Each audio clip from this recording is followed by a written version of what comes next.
A casual hoodie and jeans were all Michael chose for the day. The worn grey fabric clung lightly to him, a sharp contrast to the polished facade of Prime Auto Gallery, the flagship dealership he had recently acquired in Dallas, Texas.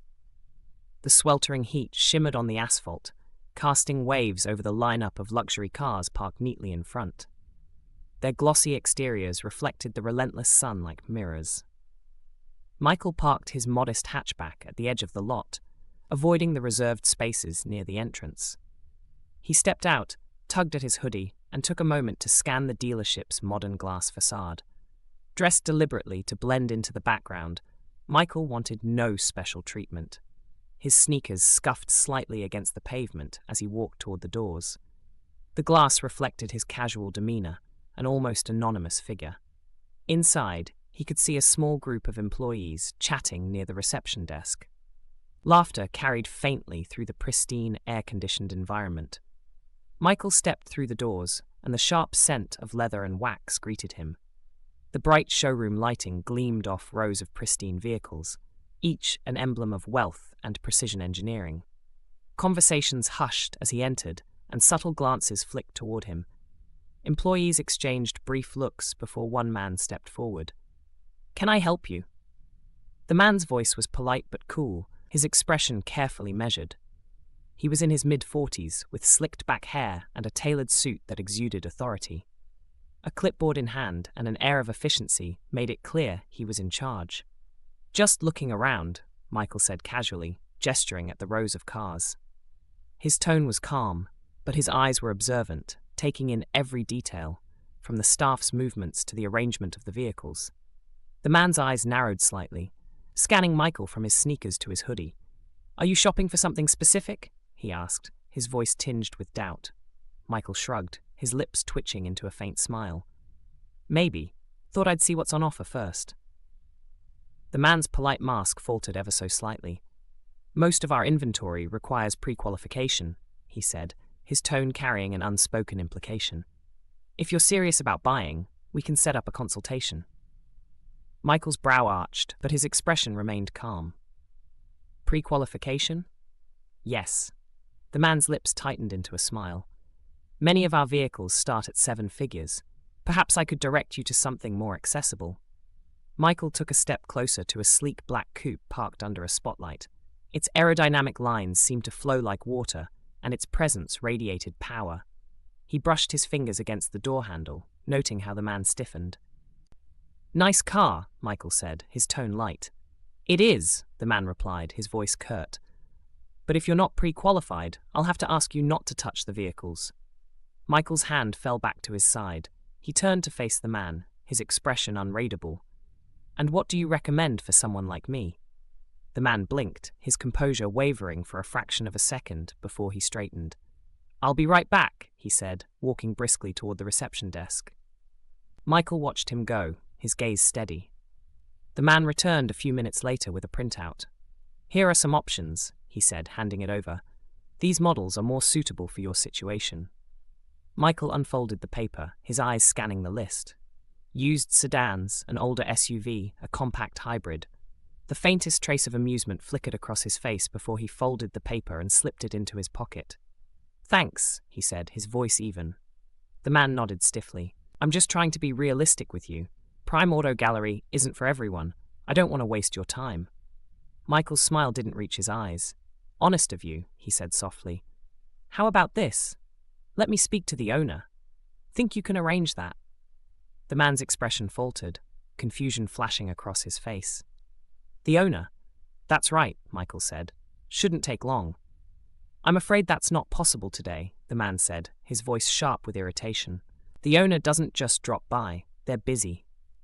"I'm sure they are," Michael replied. "But I'll give them a call. Maybe they'll make time." Pulling out his phone, Michael scrolled through his contacts. The man's eyes widened, his confidence faltering. Michael lifted the phone to his ear. "Yeah, it's me," he said. "I'm at the dealership. Can you let them know I'm here?" He ended the call and slipped the phone back into his pocket. "Shouldn't be long," he said, his tone casual. The man stared at him, his composure cracking. Around them, employees whispered, their curiosity growing. Minutes passed, and then the main doors swung open. A man in a tailored navy suit entered, his stride purposeful. His polished shoes clicked softly against the tiles as he approached. "Mr. Bennett," the man said, extending a hand with a warm smile. "Good to see you." Michael shook his hand firmly. "Thanks for coming, Robert." The man turned to the staff member, his demeanor shifting. "Mark, I see you've already met Mr. Bennett. He's the new owner of Prime Auto Gallery." Mark's face drained of color. His clipboard trembled slightly in his hand as he looked from Robert to Michael. I didn't realize," he stammered. "You didn't realize what?" Michael asked, his voice calm. "That I could own a place like this?" Mark opened his mouth, but no words came out. Michael nodded, his expression thoughtful. "Let's gather everyone in the conference room," he said to Robert. "We're overdue for a conversation about how things are run around here." The staff filed into the sleek, modern conference room, their movements tense. Mark sat near the back, his usual confident demeanor replaced with a nervous stillness. Michael stood at the head of the table, his hands resting lightly on its edge as he addressed the group. "I'm Michael Bennett," he began. "As of last month, I'm the new owner of Prime Auto Gallery. I came here today, dressed casually for a reason. I wanted to see how this dealership operates when no one knows who I am." He paused, letting his words sink in. "What I experienced was disappointing. I was judged not for what I could bring to the table, but for how I looked, and that says a lot about the culture here." Mark shifted uncomfortably in his seat, his face flushed. Michael's eyes moved over the group, his gaze steady.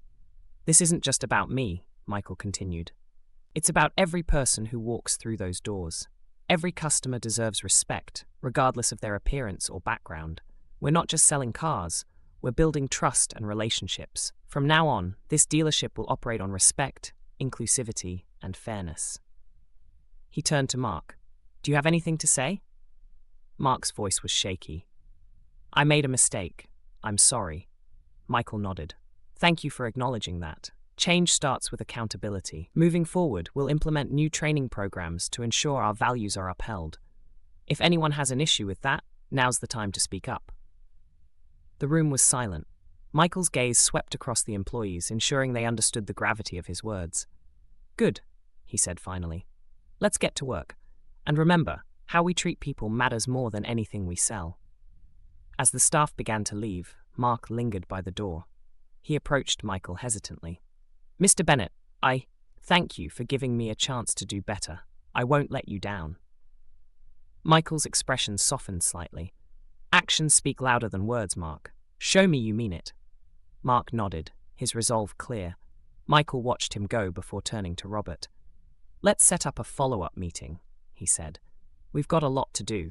As Michael stepped back into the showroom, he glanced at the cars gleaming under the lights. There was work ahead, but he felt optimistic. This wasn't just a dealership.